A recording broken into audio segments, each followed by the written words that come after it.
وبعد ما يامان حضن نسلهان وطيبت بخاطره وقالت له ما تقلقش خالص، العملية بتاع أموت هنتكفل بها والمستشفى هتقوم بإجراءات العملية ومش هنسيبها لما يقف على رجله، وهنتكفل بكافة مصاريفها. حالة لا توصف جدا بين يامان ونسلهان، وما بقاش مصدق نفسه وطار من الفرحة لما نسلهان قالت له احنا هنقوم وهنتكمل وهنتكفل كلنا بالعملية المطلوبة لأموت، وما تشيلش هم العملية خالص، كل تكاليف وكل مصاريف العملية على حسابنا من أولها لآخرها.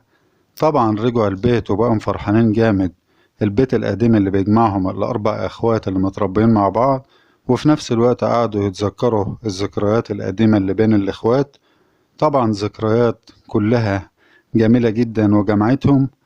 وأموت بعد ما خد الكرسي المتحرك دون اللي هو بيمشي بالكهرباء اللي نسلهان صرفته له من المستشفى، بقى بيتحرك لوحده، ما عادش حد بيزقه خالص أو ما عادش حد بيحركه. طبعا بقت حاجة جميلة جدا، وكلهم بيباركوا له كل الإخوات، يامان وقاس وجسور، كلهم بيباركوا له وبيقولوا له ده انت كده اتغيرت وبقى وضعك 10 على 10.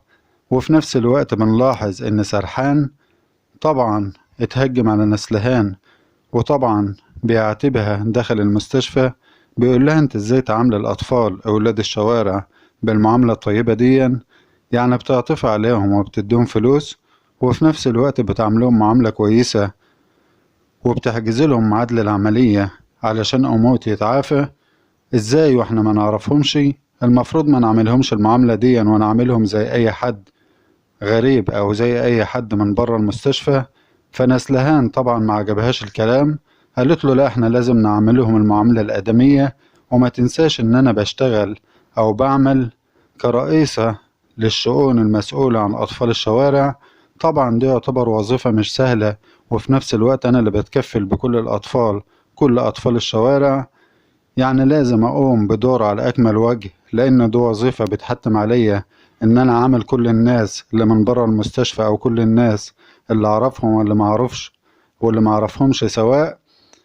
وبعد العتاب الشديد اللي دار بين سرحان ونسلهان، وبعد خروج سرحان من المستشفى، بتدخل مباشرة شبنام الى اوضة نسلهان وبتطيب خاطرها وبتقول لها خلاص يا حبيبتي هدي من روعك، المفروض ان احنا نعتني بشغلتنا وبالوظيفة بتاعتنا داخل المستشفى على اكمل وجه، لان طبعا لو ادينا اهتماماتنا للناس اللي بره هننسى الاداء الوظيفي بتاعنا داخل المستشفى. وفي نفس الوقت انت عندك اولادك الموجودين في البيت، 3 اولاد المفروض تعتني بهم، اللي هم شغلة وايضا روية وألز. المفروض تعتني بال3 اولاد وتسيبك من الاطفال اللي خارج بيتك وخارج اسرتك. مجرد ما قالت لها 3 اولاد، نسلهان شكلها اتغير، وطبعا الريتم والطبيعة بتاعها اتغير، لان هي عارفة ان هم 4 اولاد. قالت لها لا ده ال4 اولاد لازم باذن الله اعتني بهم كلهم، وبالاخص الولد اللي غائب. وبعد ما ألز روح هو وشغلة، فأثناء ما رؤية معدية، ألز بيندهلها وبيقول لها تعالى انت ما بتردش عليا ده انا عايز اعاتبك وعايز اتكلم معاكي شوية. قالت له سيبني الوقت ما تكلمنيش لان انت حطيتنا في موقف محرج جدا، واضطريت ان انت تخلي راجل ما نعرفهوش يوصلنا بالعربية بتاعته لحد باب البيت في حالة ما انت كنت سكران وبتتعاطى ادوات مسكرة. طبعا ألز قال لها لأ، أنا اللي عاتبتك كذا مرة وقلتلك لازم تتعلمي السواقة، لأن في حالة ما تكوني بتعرفي تسوقي مش هنضطر إن احنا نجيب واحد من بره يوصلنا لحد البيت.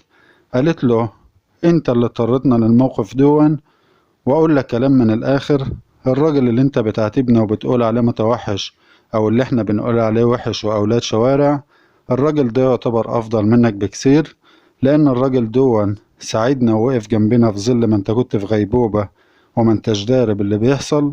والراجل ده وصلنا وحافظ علينا لحد باب البيت، وقال لي كلمتين ما اقدرش انساهم ابدا وبعاتب نفسي فيهم.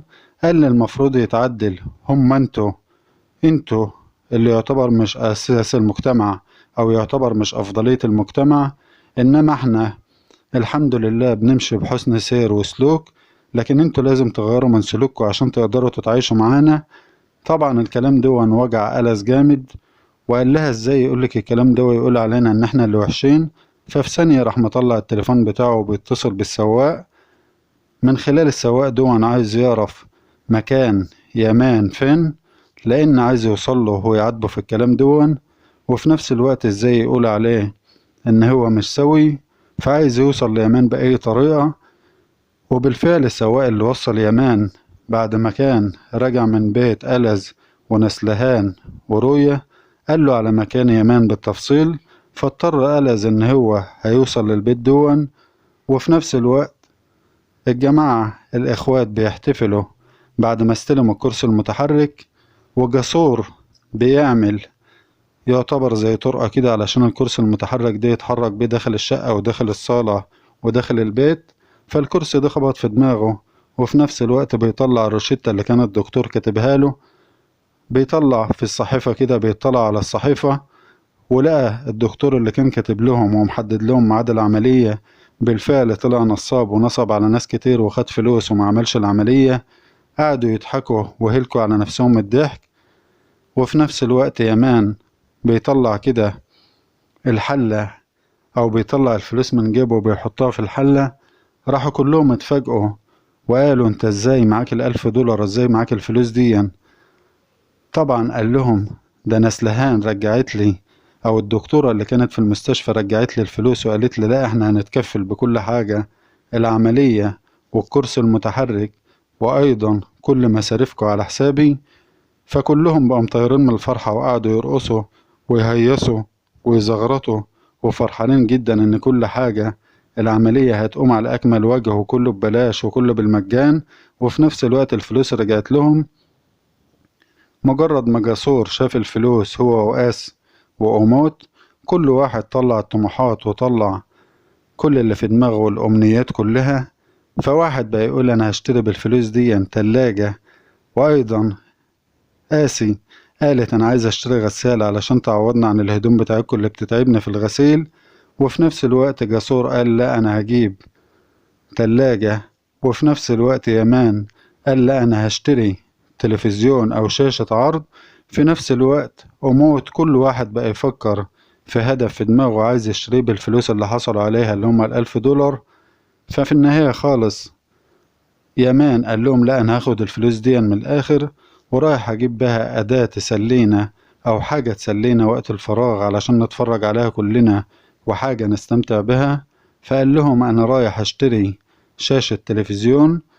فطبعا أثناء خروجه بعد ما خرج وقفل البوابة وخرج من البيت، في نفس اللحظة بالظبط ألز بيتجه بالسواق بتاعه وبالسيارة وبأعوانه اللي هم البودي جارد ومساعديه، بيتجهوا ناحية البيت بتاع يامان علشان طبعا عايزين يعاتبوه في الكلام اللي هو قاله في حق ألز إن هو كان سكران وفرط في حق أخته أو سابها تتبادل في الشارع. فرايح علشان يعاتبهم. بيتفاجئ بعد ما وصل لحد البيت ألز ومساعديه ملقوش يامان في البيت، ومجرد ما خبط على باب البيت طبعا في نفس اللحظة دي وهو بيخبط على البيت كانوا التلاتة اللي متفضيين في البيت أو اللي موجودين في البيت قاسي وجسور وأيضا أموت بيهزروا كده وبروح المداعبة عايزين يقوموا أموت من على الكرسي بعد ما يامان خد الفلوس ومشى. فبيقوموه بيقولوا له ده احنا الكرسي اللي معاك ده المفروض ناخده ونشتري بيه اللي احنا عايزينه كله. فطبعا بيدعبوه وبيهزروا معاه. يتفاجئوا في وقتها ان الباب خبط وبيفتح جسور وقاس علشان يلاقوا ألز على البيت. ألز على البيت بيسألهم فين أمان وفين الراجل المتوحش اللي بيغلط في حقي اللي هو يامان. قالوا له طبعا مش موجود.